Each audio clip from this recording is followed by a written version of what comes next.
Capítulo 1. El consultorio médico parecía más pequeño que nunca. Las paredes blancas se cerraban sobre Andrea mientras el doctor Mendoza se quitaba los lentes y frotaba el puente de su nariz, un gesto que ella ya había aprendido a interpretar como preludio de malas noticias. Andrea, los resultados no son lo que esperábamos.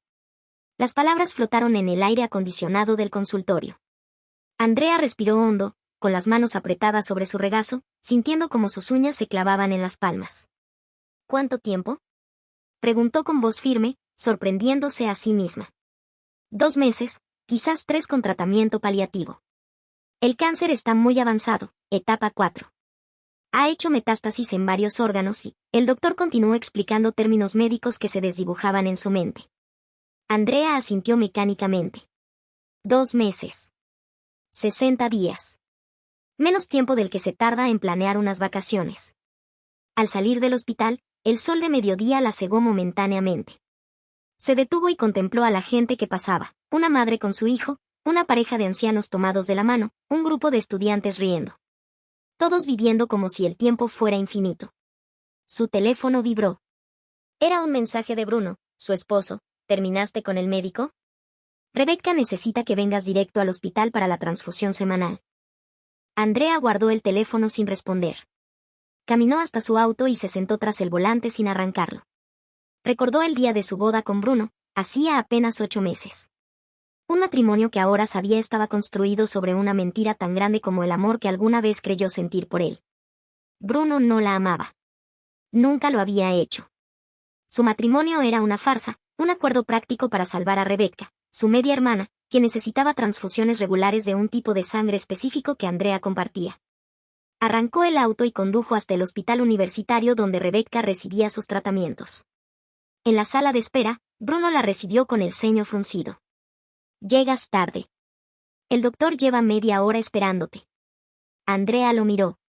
Alto, de hombros anchos, con esa mandíbula fuerte que tantas veces había besado. El chico del que se había enamorado en la escuela secundaria. El hombre que se había casado con ella por su sangre. Lo siento, mintió. Había tráfico. Bruno la tomó del brazo con más fuerza de la necesaria y la condujo hacia la sala de tratamiento. En el camino, se cruzaron con enfermeras y médicos que los saludaban con familiaridad. Se habían convertido en visitantes regulares desde el diagnóstico de Rebecca. En la habitación de hospital, Rebecca descansaba como una princesa de cuento, pálida y aparentemente frágil entre sábanas blancas. Sus ojos se iluminaron falsamente al ver entrar a Andrea. «Hermanita. Pensé que no vendrías hoy». Su voz, dulce como almíbar, ocultaba un veneno que solo Andrea había aprendido a detectar. Andrea se sentó en la silla junto a la cama mientras una enfermera preparaba el equipo para la extracción de sangre. Sintió la aguja penetrar su piel y observó cómo el líquido rojo oscuro fluía por el tubo. Su sangre. La que mantenía con vida a Rebecca. La que pronto estaría contaminada por el cáncer que crecía dentro de ella. ¿Te sientes bien? Estás más pálida que de costumbre, comentó Bruno, con un atisbo de preocupación que Andrea interpretó como miedo a perder su fuente de sangre. Estoy perfectamente, respondió Andrea, mientras una idea comenzaba a formarse en su mente. Perfectamente.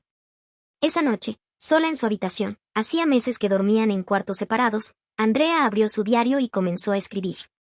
Si solo tenía 2 meses de vida, los aprovecharía. No para lamentar su destino, sino para preparar su salida. Una salida que revelaría todas las verdades que había callado durante años. Capítulo 2. 10 años antes. El Instituto San Martín bullía de actividad el primer día del último año escolar. Andrea, de 17 años, cruzó el patio principal con la mochila colgada al hombro, recibiendo saludos y abrazos de compañeros que no había visto durante el verano. Andrea. La voz de Bruno resonó por encima del bullicio general. Ella se giró y lo vio acercarse corriendo. Alto para su edad, con el cabello negro cayéndole sobre los ojos y una sonrisa que le iluminaba el rostro. Su corazón dio un vuelco, como siempre ocurría cuando lo veía. Bruno, respondió ella, intentando sonar casual. ¿Cómo estuvo tu verano? Aburrido sin ti, contestó él, pasándole un brazo por los hombros en un gesto que podía interpretarse como amistoso o algo más. Papá me tuvo trabajando en la constructora todo el tiempo. Caminaron juntos hacia el aula, conversando sobre planes para el año. La amistad entre ambos venía desde la infancia, cuando sus familias eran vecinas en el antiguo barrio. Con el tiempo, Andrea había desarrollado sentimientos más profundos por Bruno, pero nunca se había atrevido a confesarlos, temerosa de arruinar su amistad. Lo que Andrea no sabía era que Bruno guardaba los mismos sentimientos por ella, ocultos tras bromas y gestos de camaradería. Las semanas pasaron y el curso avanzó con la intensidad propia del último año. Andrea y Bruno pasaban cada vez más tiempo juntos, estudiando, preparando solicitudes para la universidad, soñando con futuros que imaginaban compartidos, aunque ninguno se atreviera a decirlo en voz alta. Hasta que un sábado en la noche, todo cambió. Andrea estaba en casa sola. Su padre, Francisco Leiva, un exitoso abogado que había enviudado cuando ella tenía 5 años, había salido de viaje de negocios como tantas otras veces. La soledad no le pesaba, estaba acostumbrada a valerse por sí misma. El timbre sonó pasadas las 9. Al abrir, se encontró con su padre, pero no venía solo. Junto a él, una mujer elegante de unos 40 años y una adolescente que parecía su versión más joven la observaban con curiosidad.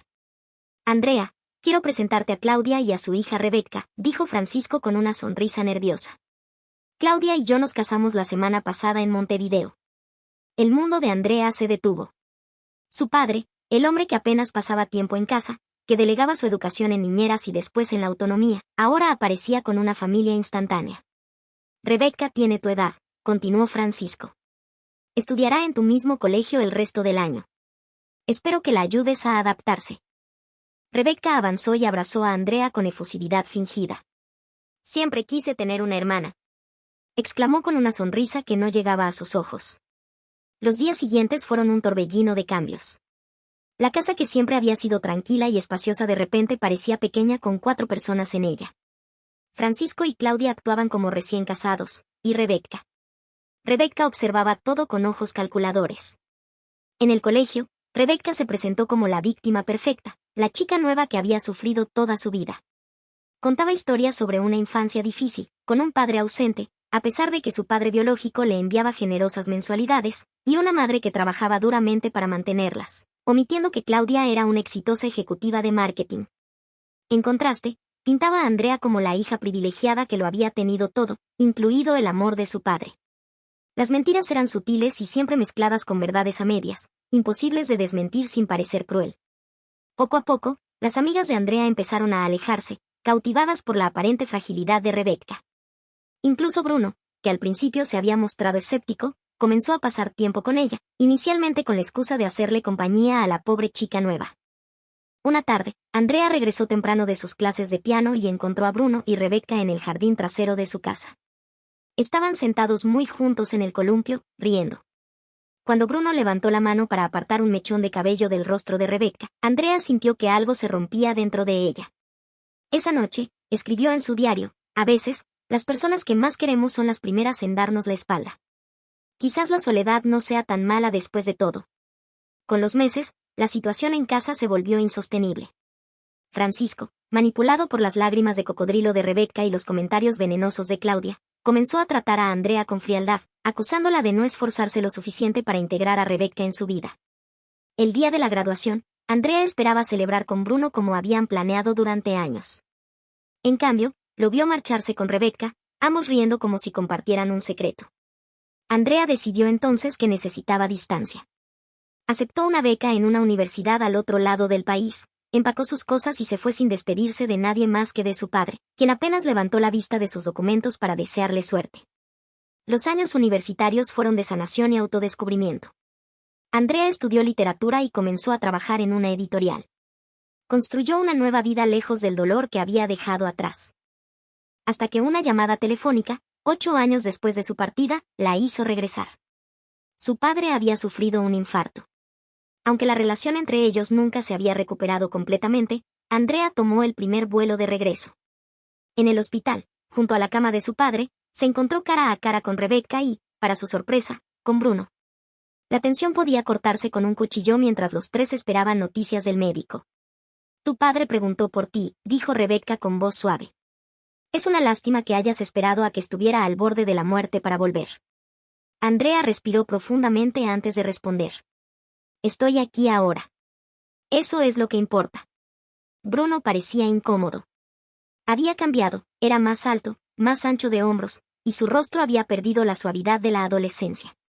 Sus ojos, sin embargo, seguían siendo los mismos que habían hecho que Andrea se enamorara de él años atrás. Andrea, dijo finalmente. Ha pasado mucho tiempo. Ella asintió, sintiendo una mezcla de emociones contradictorias.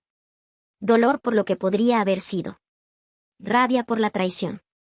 Y, sorprendentemente, un pequeño destello de algo que se negaba a reconocer como amor. Lo que Andrea no sabía en ese momento era que aquel reencuentro marcaría el comienzo de una serie de eventos que la llevarían, inevitablemente, hacia su destino actual. Un matrimonio por conveniencia con el hombre que una vez amó, una enfermedad terminal y un plan para revelar la verdad antes de que fuera demasiado tarde. Capítulo 3. Presente.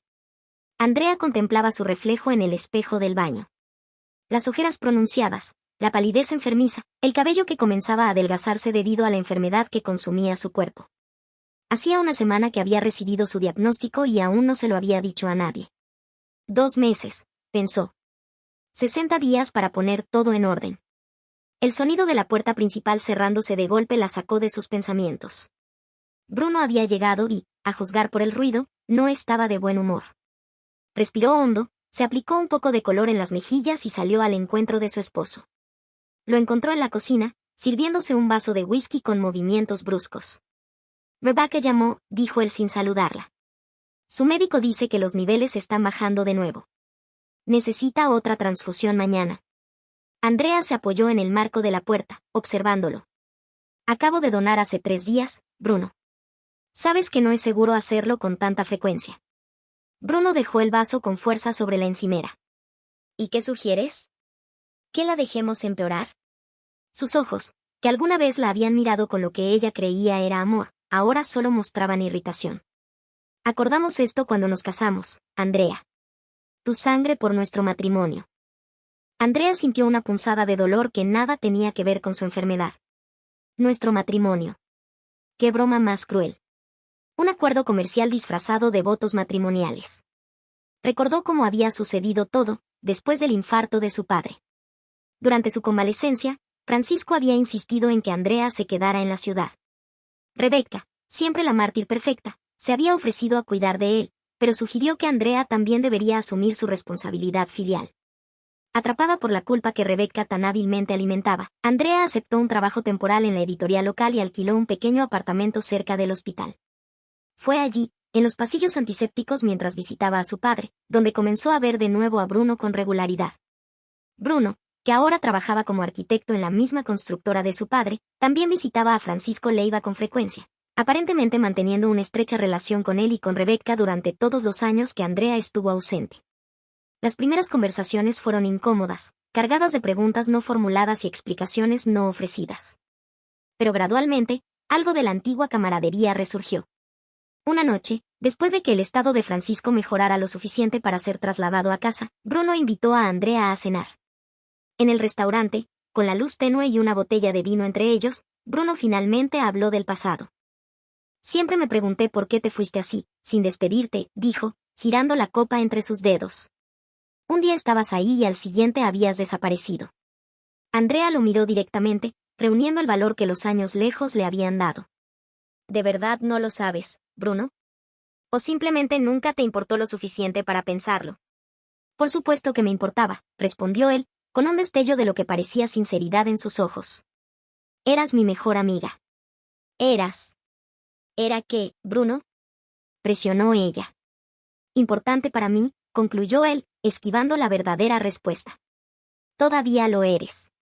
Esa noche marcó el inicio de lo que Andrea, ingenuamente, creyó era una segunda oportunidad. Se vieron más seguido. Conversaron sobre sus vidas separadas, cuidadosamente evitando mencionar a Rebecca o los años de silencio entre ellos. En retrospectiva, Andrea debería haber notado las señales. Las llamadas que Bruno recibía y contestaba en otra habitación. Las veces que cancelaba planes a último momento. La forma en que nunca la besaba en público. Todo se aclaró dolorosamente el día que Rebecca se desmayó durante una cena familiar. En el hospital, el diagnóstico fue devastador. Rebecca padecía una rara enfermedad autoinmune que requería transfusiones regulares de sangre. Y no cualquier tipo de sangre, sino un subtipo específico y poco común que, coincidentemente, Andrea compartía. Eres el único donante compatible que han encontrado hasta ahora, le dijo Bruno esa noche, en la cafetería del hospital. Sin tus transfusiones, Rebecca podría. No terminó la frase, pero la implicación era clara. Andrea accedió a donar, por supuesto. A pesar de todo lo ocurrido, no podía negarle ayuda a alguien que la necesitaba, incluso si ese alguien era Rebecca. Lo que no esperaba era la propuesta que Bruno le haría semanas después, cuando las donaciones se habían vuelto regulares y agotadoras. «Cásate conmigo», dijo una tarde, mientras esperaban en la sala de donantes. Andrea lo miró, confundida. «¿Qué?» «Es lo más práctico», explicó él, con una frialdad que ella no supo interpretar en ese momento. «Si estamos casados, tendrás acceso a mi seguro médico. Además, será más fácil coordinar las transfusiones si vivimos juntos». «Bruno, el matrimonio no es un contrato de donación de sangre», respondió ella, herida por la propuesta tan desprovista de romance o amor. «Te quiero, Andrea», dijo él entonces, tomando sus manos. «Siempre te he querido». Esto solo facilitaría las cosas para todos. Aturdida por la confesión que tanto había esperado escuchar, Andrea aceptó. Se casaron en una ceremonia pequeña, con pocos invitados. Rebecca, pálida pero sonriente, fue la dama de honor, observando todo con ojos calculadores. Los primeros meses de matrimonio estuvieron llenos de momentos que parecían promesas de felicidad, desayunos compartidos, planes para el futuro, incluso risas ocasionales que recordaban a su antigua amistad. Pero gradualmente, la verdad comenzó a filtrarse. Bruno pasaba cada vez más tiempo fuera de casa. Cuando estaba presente, la conversación inevitablemente giraba hacia la salud de Rebecca y los horarios de transfusión. El afecto inicial se transformó en cordialidad, luego en simple tolerancia, hasta llegar a la frialdad actual. Y ahora, frente a él en la cocina de la casa que compraron juntos, Andrea finalmente veía la verdad con total claridad. «No me amas, Bruno», dijo con voz tranquila. «Nunca lo hiciste. Todo esto, nuestro matrimonio, fue solo un arreglo conveniente para salvar a Rebecca». Bruno no negó la acusación. En su lugar, apuró el whisky y se sirvió otro. «Rebecca es familia», dijo finalmente. «Haría cualquier cosa por mi familia». «Yo también soy tu familia», respondió Andrea. «¿O eso tampoco es verdad?» Bruno desvió la mirada, incapaz de enfrentar la pregunta. «Iré al hospital mañana», dijo Andrea, dando por terminada la conversación. «Pero será la última vez esta semana. Mi cuerpo no puede soportar más». Se retiró a su habitación, dejando a Bruno solo con su whisky y sus mentiras. Una vez a solas, sacó de debajo de la cama una caja donde guardaba evidencias de los engaños de Rebecca a lo largo de los años. Entre los documentos había facturas médicas con discrepancias, correos electrónicos interceptados entre Rebecca y varios médicos, e incluso un diario donde Rebecca había escrito abiertamente sobre su plan para manipular a Bruno y a la familia Leiva. Andrea añadió una nueva carpeta, los resultados de sus propios análisis médicos, que confirmaban su diagnóstico terminal. En otra circunstancia, la ironía la habría hecho reír. La donante de sangre que mantenía con vida a su media hermana estaba muriendo lentamente de cáncer. Cerró la caja y la devolvió a su escondite. Pronto, muy pronto, todas las verdades saldrían a la luz. Y entonces, quizás, podría irse en paz. Esta historia continuará, no te pierdas la parte 2 en el canal, deja un like y suscríbete para más historias.